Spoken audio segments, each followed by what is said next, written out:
yang terjadinya tersangkanya Hasto tidak berimbang dengan tersangkanya Presiden dan keluarganya.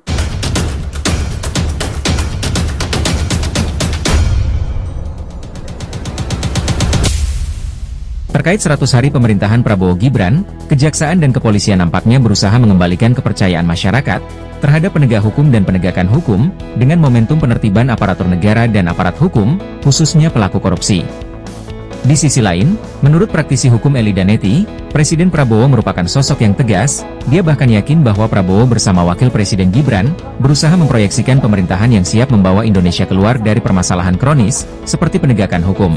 Lebih lanjut, Eli Danetti menyebut bahwa dinamika politik di tanah air yang terus bergejolak, penetapan Sekjen DPP PDI Perjuangan, Hasto Kristianto sebagai tersangka oleh KPK masih menjadi perbincangan hangat sejumlah pihak.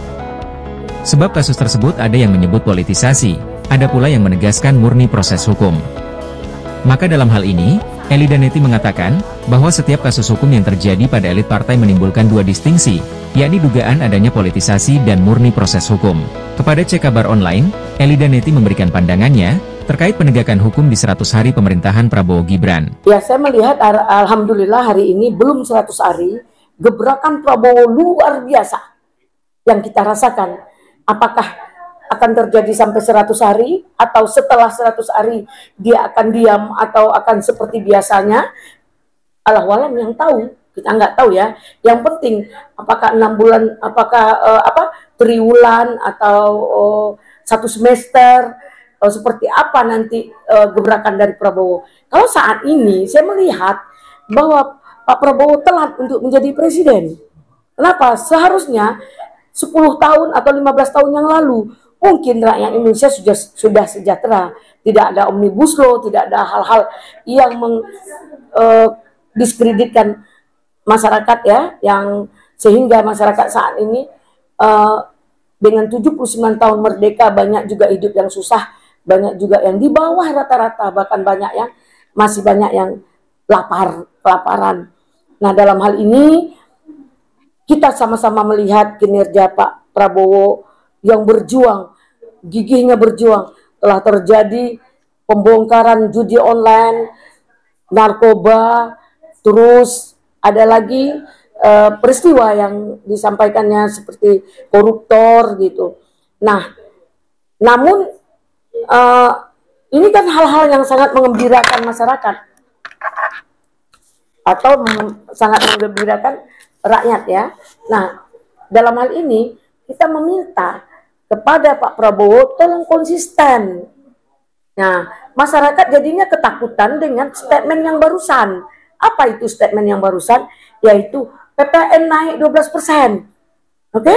Kemudian koruptor bisa diampuni seperti terjadi meringankan atau 23 koruptor dibebaskan secara bersyarat. Maksudnya apa sih? Kenapa tidak koruptor itu dimiskinkan? Nah, dan diperjelas dana-dana yang dikorupsi itu dikembalikan ke siapa? Apakah dikembalikan kepada masyarakat atau dilihatkan di mana uang itu? Kemana perginya yang 200 sekian triliun itu? Terus jangan hanya sekedar disita tapi tidak jelas. Jadi masyarakat bertanya-tanya, untuk apa itu uang dikembalikan, untuk apa? Nah, dalam hal ini ada beberapa hal yang kita sampaikan di sini, yaitu pertama kejadian baru-baru ini. Nah, di sini kan ada 23 koruptor yang akan dilakukan bebas bersyarat. Nah, ini kan bumerang menjadi hal yang terbalik. Ada pembebasan, ada yang penangkapan. Nah, seperti apa sebaiknya? Nah, ini yang baru-baru ini lagi tentang Hasto. Apakah Hasto benar korupsi? Mungkin kalau dibicarakan tentang korupsi, saya menjamin 80% pejabat di zaman Jokowi itu rata-rata banyak yang korupsi. Ya, oh masa orang korupsi dijadikan menteri? Yang kedua, kita melihat juga di sini bahwa Hasto dijadikan korupsi dengan statement indikasi bahwa Hasto memecat 3 tokoh tiga kader mereka. Nah, siapa kader mereka? Yaitu mantan Presiden Jokowi.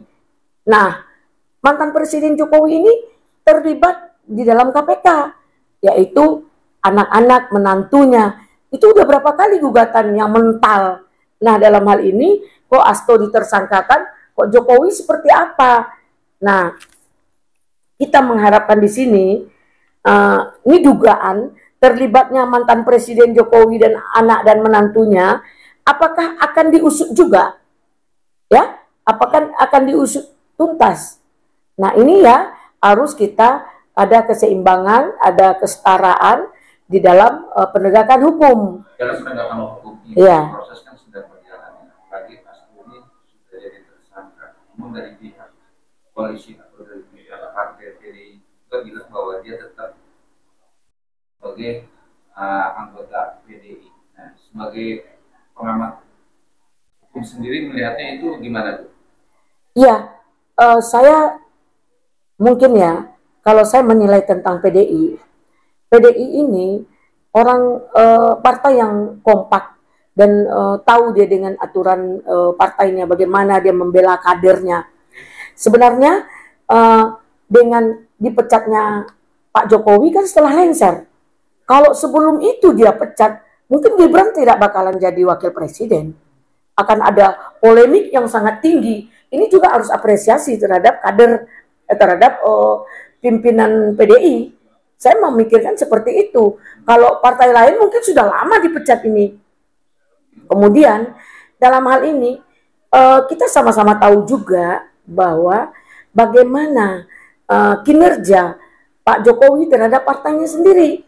Nah, untuk itu kalau dia sudah dipecat setelah mantan, harusnya juga dia memberikan apresiasi dong. Kita serius, tanpa PDI, Pak Jokowi siapa sih? Ya kan? Nah, karena kita ini diangkat oleh partai dalam berpolitik. Dan untuk Pak Asto, saya salut. PDIP, ketumnya dan seluruh kadernya siap membackup dan membantu bahwa sekjennya terindikasi adalah dikriminalisasi politik. Ini yang mereka pahami. Kalau tidak, kalau memang mempunyai hak yang sama, kenapa yang lain tidak?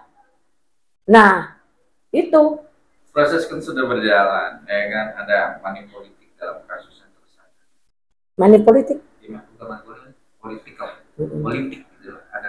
Ada politik dalam tanda kutip, ya kan? Karena keluarnya atau dipecatnya si keluarga dari mantan presiden, ya kan? Dan akhirnya Prabowo mengangkat ketua KPK yang baru dan cepat itu Asto jadi tersangka. Gimana nih? Ya kan? Apalagi perkara ini kan ada duga-dugaan saat mantan presiden itu memimpin. Ya, kita nggak mau juga dalam hal ini mungkin agar disegerakan fakta integritas dalam penegakan hukum untuk KPK ya. Makanya kalau saya menilai terindikasi Pak Prabowo tidak menilai sejauh itu, jangan suuzon dulu bahwa Hasto ini sebenarnya sudah ditersangkakan lama, ya sudah lama sekali ditersangkakan. Nah baru hari ini dijadikan diproses, iming-iming tersangkanya sudah lama, diiming-imingkan dia akan jadi tersangka sudah lama, mungkin ada 4 tahun yang lalu. Nah mungkin hari ini diproses dan dipublikasi untuk tersangka. Yang anehnya kita sama-sama tahu belum sampai surat itu kepada yang bersangkutan sudah bocor di publik. Nah ini makanya kita dugaan syarat ini dengan unsur politik. Sebenarnya kita mengharapkan pihak penegak hukum membangun konstruksi hukum dengan benar dan baik. Di mana ketika ada pengembangan perkara seperti timah, di situ disebut nama Pak Jokowi, harusnya dipanggil dengan kesaksian. Jadi jangan merasa kebal hukum gitu. Nah, dalam hal ini juga ada tentang Harun Masiku. Apakah pengembangan dari Harun Masiku ini siapa saja yang jadi tergugat? Harusnya dipanggil dan dijadikan kesaksian. Nah, ini Harun Masiku masa nggak bisa ditangkap? Nah, ini politik lagi oleh pihak pemimpin yang lama. Nah, sekarang Yasona ya, apa Yasona dikriminalisasi lagi. Kalau benar, kan penegakan hukum itu ada, jelas dan nyata. Dengan fakta-fakta pembuktian, kesaksian, itu dibangun dengan baik konstruksinya. Bagaimana asal mula ceritanya, dari mana kita memulai perkaranya, dari penyidikan, penyelidikan, dan kita persidangkan dengan baik. Dalam hal ini, juga kita menyampaikan bahwa sesuai dengan Undang-Undang Pasal 27 ayat 1 itu, bahwa tidak ada yang kebal hukum. Ini yang saya sampaikan. Tadinya semua masyarakat menunggu gebrakan-gebrakan presiden yang baru dalam mencapai 100 hari. Belum 100 hari, kita sebagai masyarakat dan rakyat Indonesia sudah bangga dengan beliau. Sudah luar biasa. Namun ujuk-ujuk tibalah peristiwa putusan daripada yang 6,5 tahun ini. Loh, kok jadi begini? Statement Pak Prabowo yang kemarin kok nggak masuk gitu. Nah, ada lagi, ada boleh korupsi bebas bersyarat. Nah, ini kan seolah terngaling-ngaling, pelin-pelan Pak Prabowo-nya di dalam korupsi ya. Tapi dalam narkoba sudah oke deh, dan di online sudah dibabat habis ya. Nah, tentang korupsi, begitu mencuat, orang bahagia karena dana-dana korupsi ini akan dikembalikan, dinikmati oleh masyarakat. Ujuk-ujuk seolah-olah korupsi dimaafkan. Maksudnya apa sih gitu?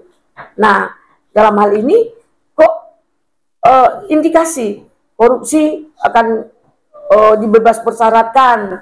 Terus ada lagi koruptor bisa diampuni. Kan aneh. Tadinya Pak Prabowo menyatakan bahwa judi online oke, narkoba oke, korupsi oke, akan kita miskinkan, akan kita hukum seumur hidup. Tiba-tiba setelah statement baru mengejutkan lagi.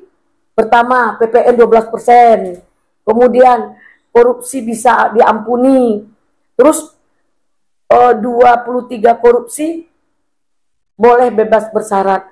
Maksudnya apa? Nah, sekali lagi tiba-tiba Hasto dijadikan tersangka. Ya kan? Ini kan aneh. Secara aneh, keluarga dari Mak. Kan? Iya. Kalau anehnya, kenapa kok cuman Hasto? Bagaimana dengan mantan presiden? Yaitu Pak Jokowi, anak-anak dan menantunya. Yang selama ini juga digembar-gemburkan oleh para penuntut sampai sudah dokumennya ke KPK. Kok seolah-olah dia kebal hukum? Nah, ini seperti apa? Dan timbulnya tersangkanya Hasto setelah ada pemecatan. Apakah masih pengaruh kuat? Masih ada indikasi atau dugaan daripada masyarakat bangsa Indonesia ini bahwa Pak Prabowo, presiden kita yang terpilih ini, adalah masih dikendalikan oleh Pak Jokowi walaupun dia mantan presiden. Apa benar tidaknya kan kita nggak tahu ini kan boleh saja orang menjadi pertanyaan-pertanyaan. Nah, Bicara pertanyaan, apa sih indikasi atau Bunda sebagai pengamat politik, pengamat dalam hukum dengan generasi nanti, penekanan masyarakat korupsi baik merusak bangsa, merusak masyarakat, tidak sedikit kemiskinan akan terjadi. Apa sih solusi yang terbaik dengan Prabowo akan menjalankan 5 tahun ke depan? ya kan statement Prabowo awalnya kan sudah ada bahwa dia akan memiskinkan korupsi, akan dihukum seberat-beratnya. Saya rasa Pak Prabowo komitmen aja dengan statement yang awal. Jangan ada hari ini statement baru dengan seakan-akan diintervensi gitu. Mungkin kalau bagi saya begitu. Karena di dalam hal ini sesuai dengan undang-undang bahwa mantan presiden, pensiunan presiden dapat digugat dan dihukum. Nah, meskipun mereka pernah menjabat sebagai kepala negara, mereka tetap tunduk pada hukum yang berlaku. Namun ada beberapa yang perlu diperhatikan. Jenis pelanggaran gugatan biasanya terkait dengan tindakan yang dilakukan sebelum atau setelah masa jabatan, dan pada umumnya terkait dengan dugaan tindak pidana. Nah, seperti korupsi itu kan tindak pidana. Nah, memang ada hak imunitas presiden, itu selama menjabat presiden memiliki hak imunitas tertentu. Namun setelah tidak menjabat, hak imunitas itu biasanya hilang dan dia terporsi seperti masyarakat biasa. Nah, ini penting diingat. Setiap kasus memiliki potensi dan akan dinilai berdasarkan bukti-bukti yang ada serta peraturan perundang-undangan yang berlaku, dapat kita gugat dan dapat dipidanakan siapapun sesuai dengan Undang-Undang 27 ayat 1 tadi. Tidak ada yang kebal hukum. Nah, mantan presiden menjadi masyarakat biasa kembali. Nah, itu dalam hal ini kita juga memberikan kepada Pak Presiden Prabowo bahwa jangan terbayang-bayangi, indikasi ya, ini penilaian loh, sah saja. Itu kan hak orang berpendapat bahwa dari dulu saya 2014 sudah menjadi tim pemenangan Prabowo Hatta. Kemudian 2019 saya berdarah-darah juga tim pemenangan Prabowo Sandi. Nah, hari ini apa komitmen beliau? Dari awal saya melihat tetap melakukan komitmen yang jelas dan pasti, tidak berubah.